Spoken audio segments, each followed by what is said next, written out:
Vamos conversar um pouco mais sobre um tema que é importante, que é em relação aos processos obsessivos em que muitos se encontram envolvidos. Alguns sabem, outros sequer desconfiam, outros já estão em um quadro muito avançado. Mas é preciso entender que em algumas pessoas, os laços materiais que prendem ao corpo físico, ao mundo, ainda são muito fortes, para que o espírito encarnado consiga se desprender, se libertar das coisas terrenas, daquilo que ele valoriza, daquilo em que ele investe todas as suas energias, daquilo onde ele coloca toda a sua atenção, todo o seu foco, todo o seu pensamento e toda a sua inteligência. Porque é como se fosse uma espécie de nevoeiro que vai envolvendo essas pessoas e impede esse nevoeiro que elas vejam, tenham uma visão do infinito que pertence ao Espírito. Não consegue ver nada mais além do que esse mundo material, do que a sua casa, o seu carro, a sua fazenda, a sua casa de campo, a sua casa de praia, o seu palácio, as suas posses, o seu banco. É assim que eles não conseguem romper com facilidade com esses gostos, com esses hábitos, com essa situação em que já se deixaram mergulhar. E eles, quando não compreendem de uma forma aceitável que possa existir algo melhor do que aquilo que já possuem, a situação fica quase que impossível de ser superada. É necessário afastar esse nevoeiro da mente desses nossos irmãos, da nossa própria mente também. E quando nós que temos a crença nos espíritos e falamos com eles, é para essas pessoas um simples fato, que não vai modificar em nada e pouco ou nada afetará as suas tendências instintivas que já estão muito bem estabelecidas. É como malhar em ferro frio. Assim, é perder tempo tentar convencer pessoas que são extremamente materialistas, que carregam esse nevoeiro diante dos olhos e não conseguem abrir a sua mente para mais nada. Eu estou querendo dizer, numa única palavra, que eles, quando nós falamos com eles, eles não enxergam mais do que um raiozinho de luz. Um fiozinho de luz que passa ali pela fresta da porta.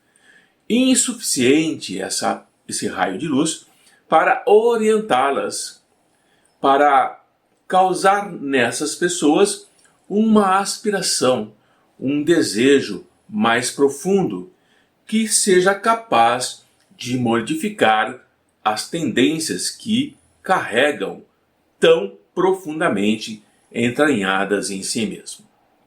Consequentemente, esse raio de luz não conseguirá fazer vibrar os campos de energia necessários para que essa pessoa desperta.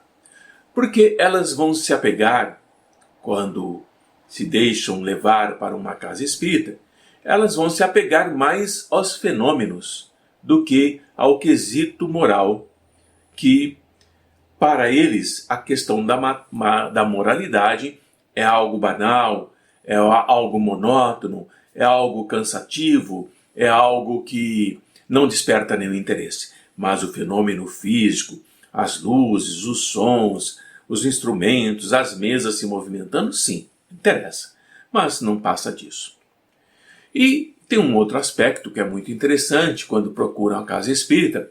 Eles pedem aos espíritos que incessantemente eles possam ser iniciados em novos mistérios. Mas eles também não se perguntam se já são dignos de penetrar esses segredos do Criador. aprofundar-se no relacionamento com a espiritualidade. Apenas querem mais, mais, mais, nunca estão satisfeitos, nunca tudo que se apresenta lhes traz uma certa responsabilidade e compreensão daquilo que está acontecendo. Nós podemos dizer que esses são os espíritas imperfeitos. Sim, podemos chamá-los, como Kardec chama, de espíritas imperfeitos. E, dentre esses espíritos imperfeitos, alguns vão estacionar no caminho. Ficam ali, não se movimentam. Ou outros vão se distanciar dos seus companheiros de crença, da espiritualidade. Porque quando surgem as obrigações, a necessidade de se reformarem, recuam, se afastam, fogem. Ou então, porque eles preferem a companhia daqueles que participam da sua forma de pensar, das suas fraquezas ou então das suas prevenções. Vejam como é a natureza humana. Muito complexa. Dificilmente nós conseguiremos estabelecer um norte onde todos poderão, de acordo com a sua capacidade, seguir. Muitos estacionam, outros desistem e outros continuam mais dentro de um pequeno grupo que participa da sua forma de pensar. Mas, não obstante, a simples aceitação da doutrina espírita, em princípio, é sim um primeiro passo que vai facilitar o segundo passo. Numa outra existência, numa outra reencarnação, essa semente já está ali plantada, esperando que venha o tempo certo para germinar e dar os seus frutos. Portanto, não é de todo inócuo ou perdido dedicarmos atenção e um carinho e orientar esses irmãos que ali estão ainda titubeando e em dúvida sobre o critério que deveriam seguir em relação à espiritualidade. Então, o que nós podemos dizer, como Kardec fala? Com razão a qualificar de verdadeiro e sincero o espírita. Esse que vai se encontrar num determinado grau de adiantamento moral. É quando o espírito que habita o corpo já controla de uma maneira mais completa a matéria na qual ele está inserido. E ele tem uma percepção maior e mais clara do futuro que o aguarda. E os princípios da doutrina espírita se fazem vibrar nas fibras do seu próprio ser, mais intensamente do que naqueles que ainda não despertaram, mais fortemente do que nos outros, onde elas permanecem mudas, onde elas permanecem ali sem nenhuma ressonância, sem nenhuma vibração harmônica. Em uma palavra, podemos dizer que esse espírita que já consegue se libertar e permitir que o seu espírito controle mais a matéria, ele já foi tocado no seu coração. E por isso ele começa a desenvolver, ele começa a criar raízes em uma fé que chamamos inabalável. É como se ele fosse um músico que se comove com os acordes de uma grande orquestra, enquanto o outro apenas ouve sons, não consegue sentir as vibrações que tocam a alma. E Kardec nos diz que reconhecemos o verdadeiro espírita pela sua transformação moral e pelos esforços que ele faz para dominar as suas más inclinações. Eis aqui o que acontece conosco, que estamos trabalhando nessa doutrina de amor, que é a doutrina espírita, e onde nós temos muito que aprender, muito que evoluir, muito que compreendermos sobre nós mesmos e o quanto devemos nos dedicarmos ao nosso espírito. Enquanto um se compraz no seu horizonte limitado, e nós já fomos assim, o outro, aquele que já compreende a existência de alguma coisa melhor, o seu olhar é diferente. Porque ele vai se esforçar, ele vai procurar se libertar e ele vai procurar em si sempre a tentativa para conseguir dispor de uma vontade. É a vontade que nos movimenta. E quanto mais firme é essa vontade, mais a nossa fé se torna inabalável. E a vontade a qual me refiro, que traz a fé inabalável, é quando nós nos deparamos com as vicissitudes, com os problemas da vida. Problemas graves de saúde, problemas graves de relacionamentos, problemas graves na família, problemas graves no trabalho, problemas graves de escolha de questões da própria vida, vícios e outras coisas mais. Assim, diante dessa introdução, vou falar um pouquinho mais sobre os tormentos da obsessão. É um livro do nosso irmão Manuel Filomeno de Miranda, escrito através do nosso irmão Divaldo Franco. O nosso irmão Filomeno de Miranda nos fala que a obsessão, isto é, a perseguição dos espíritos sobre os encarnados, campeia na Terra. E por que campeia? Em razão da inferioridade de alguns espíritos que habitam aqui na Terra, sendo esses espíritos encarnados e desencarnados. Consequentemente, a população encarnada em nosso planeta está, assim, o tempo todo sob processo intenso e contínuo de irmãos obsessores. O nosso planeta, pela nossa doutrina, pelos nossos estudos, nós chamamos de um mundo de provas e expiações, conforme esclareceu o nosso irmão Allan Kardec. Mas precisamos pensar um pouco melhor sobre isso, que o nosso planeta é uma escola bendita de recuperação, de reeducação, onde nós estamos matriculados, onde nós estamos inseridos como calcetas, como espíritos ainda no passado insistentes no mal e renitentes, e que procuramos nessa escola bendita crescer no rumo da felicidade. Como é que vamos crescer no rumo da felicidade? Mediante a nossa contribuição diante das aflições que se fazem indispensáveis e que alcança a todos, sem exceção. Por isso é um planeta, é uma escola bendita de recuperação de espíritos que falharam terrivelmente. E nós fazemos parte desse complexo da humanidade que falhamos. Mas não vamos ficar olhando para o passado, vamos olhar para aquilo que podemos fazer. E quando nós somos alertados para o cumprimento dos nossos deveres morais e espirituais, que são parte do nosso programa de crescimento interior de cada um de nós, somente quando nós optamos pela mudança de comportamento, de um comportamento doentio para um comportamento saudável, é que nós vamos constituir aquilo que podemos chamar de psicoterapia preventiva.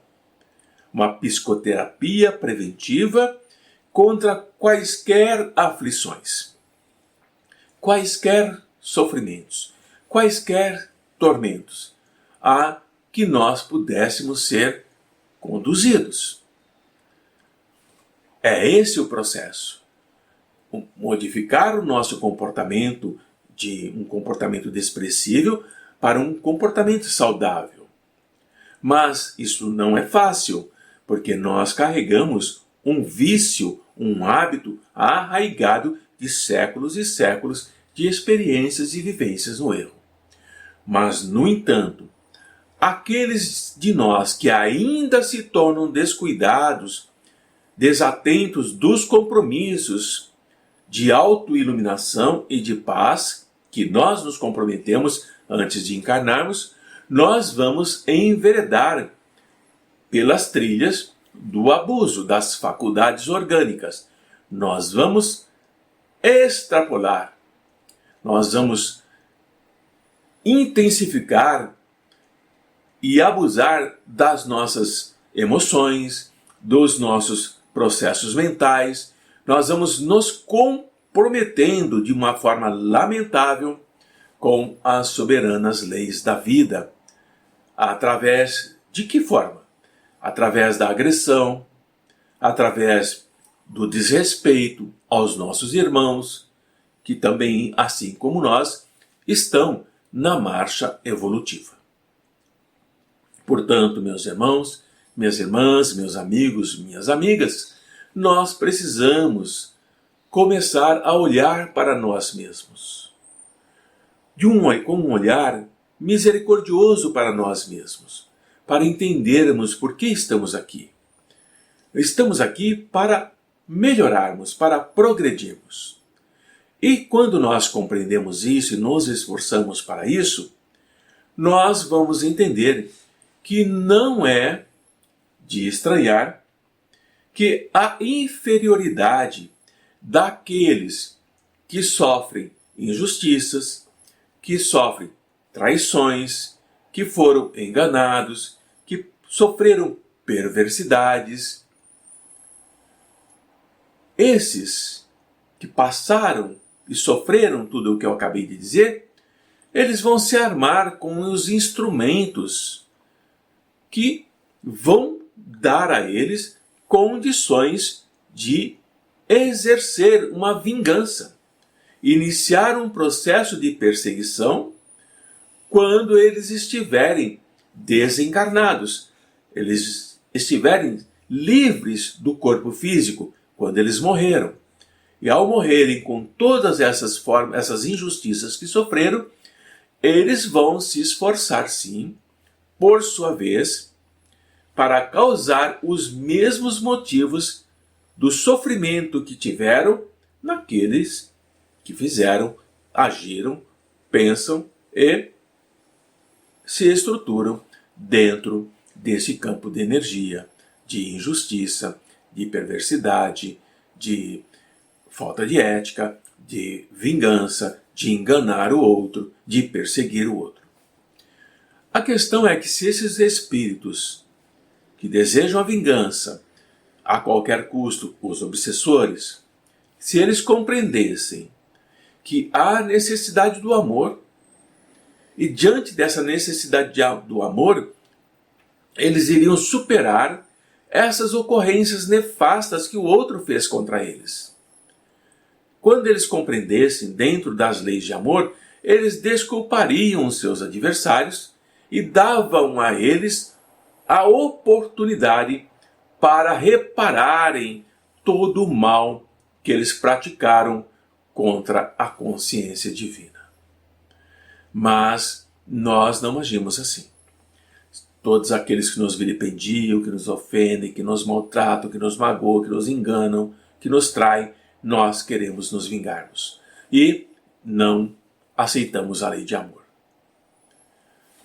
E continuamos séculos e séculos nesse processo obsessivo, reencarnando e reencarnando, e nunca se conseguindo se libertar. No entanto, porque nós também, nos nossos sentimentos primários, quando nós nos resolvemos, pela nossa vontade, nos atirarmos, nos jogarmos em lutas muito agressivas, em processos obsessivos, nesses processos que, por sua vez, vão se tornar igualmente e nos tornar igualmente prisioneiros das paixões infelizes, que nós vamos combater com os nossos desafetos, nós também entramos na ofensa da consciência divina. Então eu estou dizendo que o processo obsessivo acontece também de nós encarnados para os desencarnados e dos desencarnados para nós. É uma mão de via dupla, onde nós obsediamos e onde nós somos obsediados porque não praticamos a lei de amor, que é a lei da consciência divina. Assim, a nossa inteligência e o nosso sentimento vai demonstrar que é muito mais fácil amar, ser fiel, construir a paz, implantar o dever, realizar a própria contribuição em favor da nossa felicidade, em favor da felicidade alheia. É muito mais fácil isso do que semearmos as sementes do dissabor, do que nós cultivarmos amarguras, do que nós espalharmos o ódio e o ressentimento. Compreender isso já é o primeiro passo para que um dia nós possamos executar, praticar. Mas é um trabalho lento, é um trabalho dolorido, são feridas profundas, são feridas que não cicatrizam e que precisamos de muito amor de outros irmãos para ajudar-nos a nos recuperarmos. Mas não podemos também nos esquecer que o egoísmo e Mas também não podemos esquecer que o egoísmo e a crueldade que ainda vigoram nas criaturas humanas, em geral, respondem por essa conduta doentia que todos nós carregamos.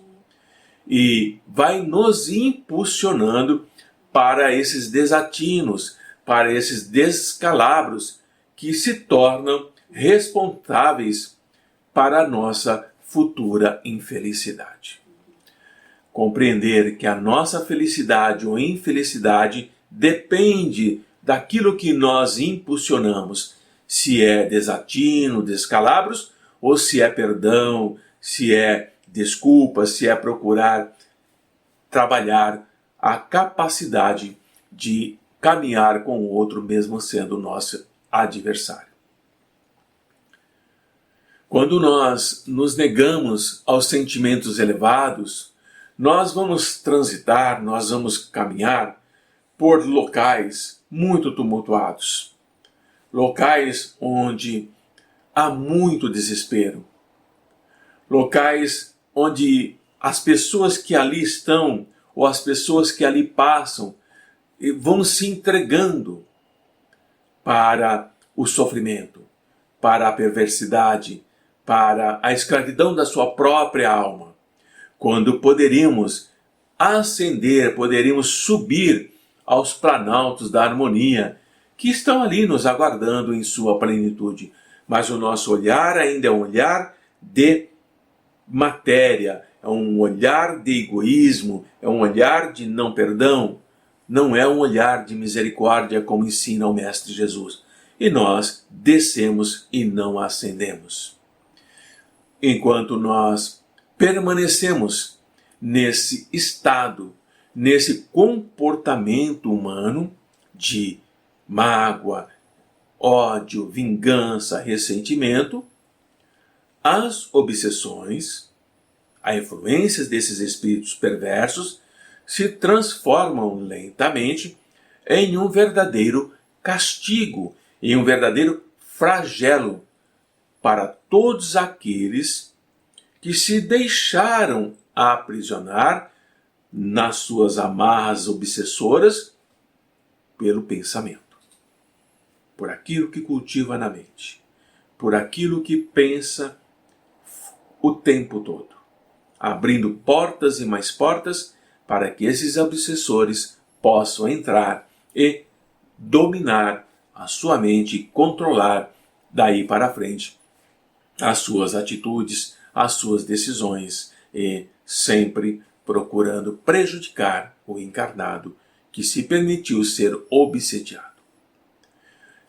E podemos dizer que a obsessão ela vai se apresentar, ela vai se mostrar com muitos disfarces. ela tem muitas faces. Mas, independente desses disfarces, ela vai se tornando cada vez mais grave na nossa sociedade moderna, que teima, que resiste em não reconhecer a existência da obsessão. Nem mesmo ser considerada por religiosos que estão apegados a um fanatismo injustificável, que descartam essa característica obsessiva.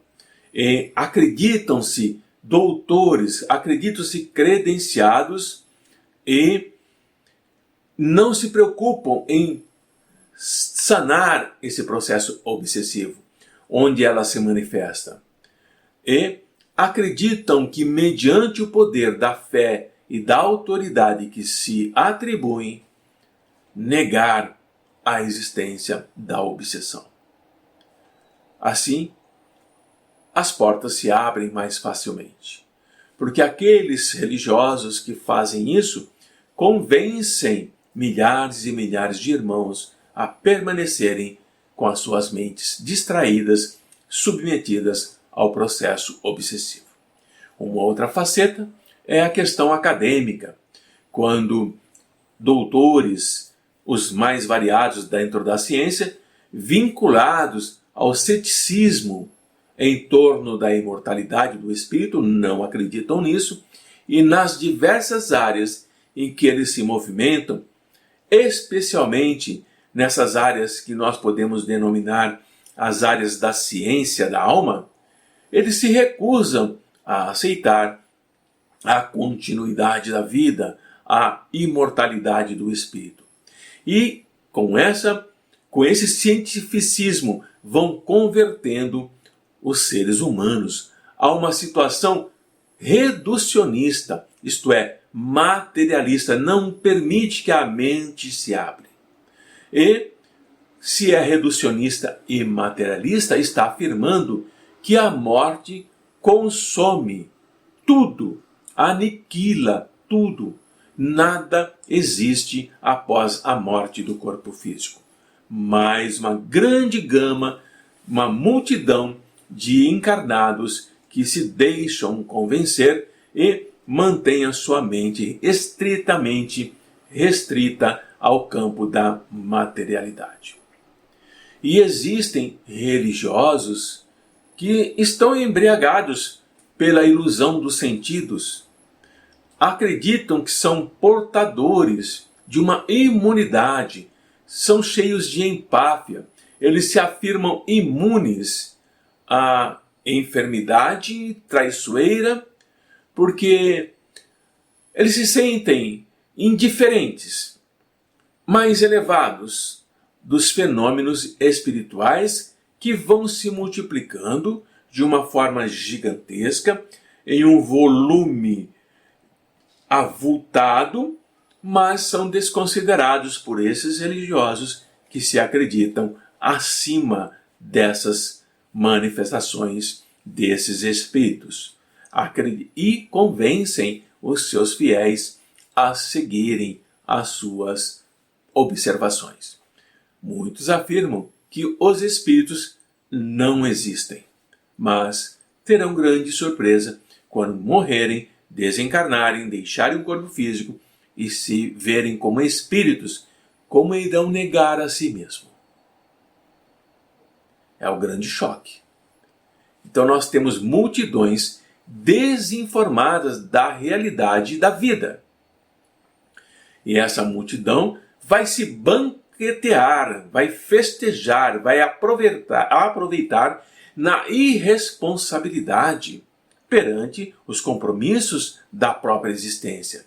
Vão se comprometer de forma lamentável através de condutas não muito nobres, nada nobres poderei dizer, esdrúxulas, imorais, gerando futuras calamidades para cada um dos seus membros e para si mesmo. Dos seus membros, sua família, a si mesmo, seus amigos, aqueles que o ouvem, aqueles a quem comanda, aqueles a quem tem responsabilidade, gera futuras calamidades. E o Mestre Jesus fala claramente que são cegos conduzindo cegos. E podemos afirmar que é incontável o número de adeptos do Espiritismo com profundos esclarecimentos e orientação. E não poucas vezes eles optam pela leviandade e pela arrogância. Que coisa triste, que coisa surpreendente. Conhecimentos profundos da doutrina espírita e se deixam levar pela leviandade e pela arrogância, se comprometendo com a retaguarda, onde vão ficar em expectativa aqueles que foram iludidos, aqueles que foram enganados, aqueles que foram maltratados pela sua insensatez, pela sua arrogância, pela sua leviandade. A doutrina espírita, os espíritas, não estão livres desses espíritas que são insensatos e irresponsáveis. E podemos sim encontrar dirigentes espíritas que caem nessa seara da arrogância, da prepotência. Mas a vida, ela sempre nos convoca à reparação. Todo aquele que se compromete perturbando e alterando os estatutos superiores, sabe, consciente ou inconscientemente, que ninguém, encarnado ou desencarnado, vai defraudar a ordem divina. E ninguém que defraude essa ordem divina deixará de sofrer a consequência da atitude irrefletida dele. E responderá, através dessa atitude irrefletida dele, por todo o mal que causou ou que desviou aqueles que o seguiam de forma incauta. Cada ser humano, cada um de nós, conduz no seu interior a própria cruz. Pegue a sua cruz e siga-me, diz o Mestre Jesus, para o sofrimento. Ou vai transformar essa cruz em um instrumento de crescimento, conforme vai se comportando durante a sua jornada terrena. Alguns transformam a cruz em sofrimento e outros transformam a cruz em instrumento de crescimento, conforme as suas escolhas enquanto caminha pela terra encarnado. Acusar Deus, acusar a espiritualidade, que são responsáveis pelo nosso sofrimento e dor, é algo totalmente inconsequente. Os sofrimentos que vão surpreender os espíritos quando se livrarem da roupa física, quando nós desencarnarmos, eles são decorrentes natural dos nossos próprios atos. Assim como as nossas alegrias, assim como as nossas bênçãos, também nos acompanharão para que nós possamos desfrutar das boas sementes que plantamos em solo fértil. Colheremos 30 por 1, 60 por 1 e, quiçá, chegaremos a colher 100 por 1, como ensina o nosso Mestre Jesus. Portanto, não se trata, podemos pensar, que as punições que consideramos severas são impostas pela divindade, são impostas por Deus, são impostas por espíritos cruéis, mas sim que são um processo natural de reparação, de reajuste. E podemos pensar também que as concessões, elas não são gratuitas elas não são oferecidas aos privilegiados. Eles, que às vezes pensamos que são privilegiados, fizeram, plantaram essas concessões e agora estão colhendo. Então, aquilo que Jesus nos fala, que a semeadura é livre, mas a colheita é obrigatória, tem muito sentido diante daquilo que nós vivenciamos no dia a dia. Portanto, o amor, ele vige, ele está em tudo. Ele faculta aos equivocados os mecanismos sublimes para a reparação dos seus erros, para a sua edificação, para o seu reconstruir, para perceber que trabalhar no bem proporciona a ele a possibilidade de encontrar o caminho da porta estreita, e esse amor que dá toda essa oportunidade está ao alcance de todos. Não é para um, depois para o outro, não, é para todos. Mas o que é que vamos fazer com esse amor? O quanto vamos aceitar e o quanto vamos fazer com que ele cresça? Podemos dizer, portanto, que a obsessão, a perseguição de espíritos cruéis pode ser considerada, de uma forma mais ampla, como um choque de retorno da ação infeliz perpetrada por nós contra alguém que, quando assim o fizemos, esse alguém enlouqueceu de dor e de revolta, necessitando de tratamento adequado. Urgente. Essa é a questão. Então, é uma reação do mal que nós fizemos. E o Mestre Jesus nos fala que daí não sairemos enquanto não pagarmos o último ceitil. Nós precisamos nos reconciliarmos com os nossos adversários, trabalhando no bem, pedindo perdão a eles pela nossa inconsequência do passado e seguindo adiante, não nos permitindo cairmos em abismos profundos, sombrios, nos deixando levar pelo processo obsessivo. É necessário lutar contra o processo obsessivo, através da prece, através das boas ações, através do estudo, através da meditação, através da reflexão. Então, a nossa exposição é um alerta para todos encarnados que possam ouvir o que eu estou aqui descrevendo e falando, para que não se descuidem dos deveres que dizem respeito a cada um de nós em relação a Deus, ao nosso próximo e a nós mesmos. É preciso olhar para nós, nos valorizarmos, não nos permitirmos mergulharmos nos mecanismos da depressão. Porque se assim o fizermos, não haverá nada que o outro possa fazer para me socorrer diante da minha recusa em sair da profunda sombra onde eu mergulhei.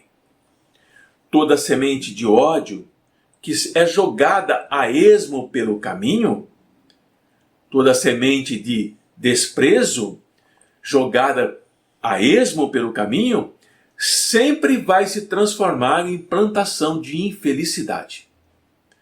E aquele que fez essa plantação vai sim colher uma grande colheita de amarguras, porque ele proporcionou isso. Ele semeou essa infelicidade. A revolta pela perda de um filho ou de uma filha, a revolta por uma doença, a revolta por se achar injustiçado diante de Deus e não compreender que somente o amor, e Jesus nos fala que o Pai é amor, somente o amor possui o recurso precioso para facultar, para proporcionar a harmonia e alegria de viver a todos nós. não transformarmos aquilo que está acontecendo conosco em sofrimento, mas em aprendizado. Entender que estamos em uma jornada de aprendizado e para aprendermos passamos por provas, passamos por expiações, passamos por mortes de entes queridos, passamos pelas nossas próprias dificuldades, nossas próprias doenças. Mas é preciso entender que não é sofrimento, é aprendizado, é estar na luta. E assim, inúmeros irmãos falidos, comprometidos com o seu próximo, estão em lamentáveis estados de perturbação obsessiva, sedentos, alguns de vingança, despedaçados, outros pelas circunstâncias outrizes, terríveis e fatores de desespero a que se entregaram. Não podemos viver assim. Não podemos mergulhar na loucura porque outros estão loucos. Não podemos mergulhar na violência porque outros são violentos. E durante a reencarnação, se permitirmos isso.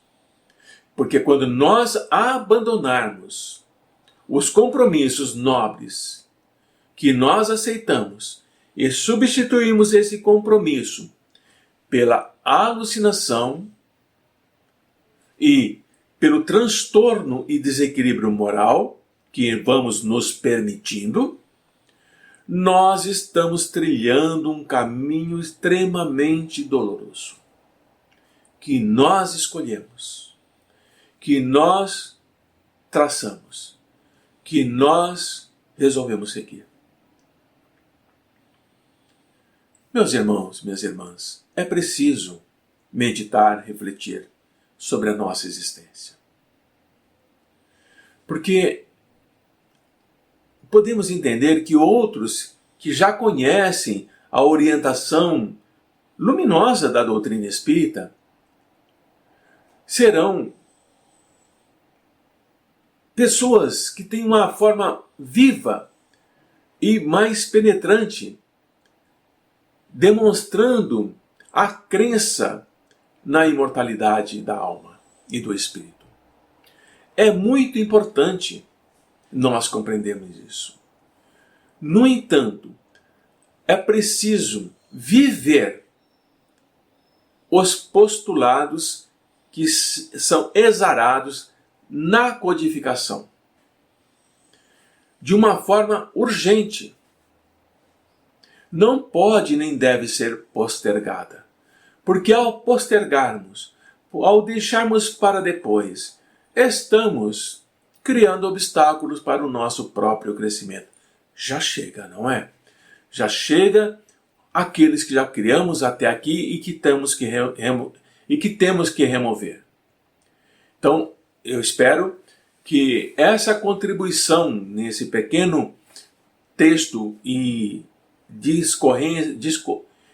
eu espero que nessa pequena contribuição que eu estou trazendo para vocês possa auxiliá-los de alguma forma para despertar a sua atenção, para despertar a sua consciência, como nós somos responsáveis por nós e pelo nosso próximo. Naquilo que nos diz respeito. Então vamos suplicar as bênçãos do mais alto, desse sublime médico das almas, que é Jesus para todos nós.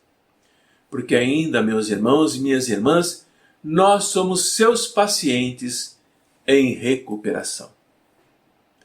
Muita paz a todos, que a luz do Mestre Jesus esteja em vossos corações. Paz, irmãos.